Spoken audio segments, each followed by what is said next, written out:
যার নিজ ধর্মে বিশ্বাস আছে, সে নিজের ধর্মের সত্যকে চিনেছে, সে কখনো অপর ধর্মকে ঘৃণা করতে পারে না। আমরা যারা মানুষ রয়েছি, আমাদের আত্মা এক, প্রাণ এক। আমরা একে অপরের ধর্মকে শ্রদ্ধা করব, অপরের কাজকে আমরা সুন্দর চোখে দেখবো, এটাই আমাদের নীতি হওয়া উচিত। তারপরও মাঝে মাঝে ব্যতিক্রম ঘটে যায়, এগুলো একটা বিচ্ছিন্ন ঘটনা, এটা নিয়ে মন খারাপ করলে চলে।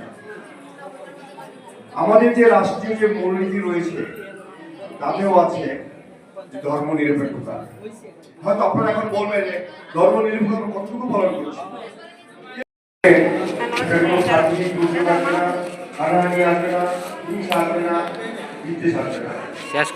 আমি আবারও সবাইকে ধন্যবাদ জানাচ্ছি। আমার বক্তব্য শেষ করছি। সবাই ভালো থাকবেন। ধন্যবাদ অত্র কলেজের অধ্যক্ষ জনাব বশির আহমেদ।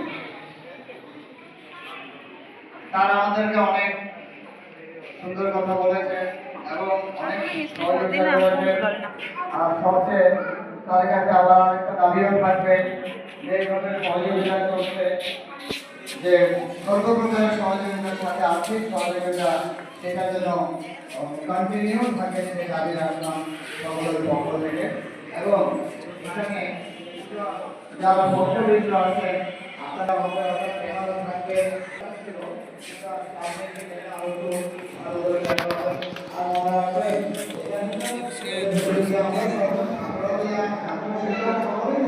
চেষ্টা করছি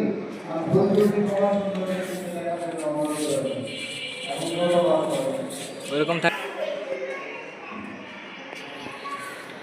আবার বলুন শুনতে হয় না।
আমি জানি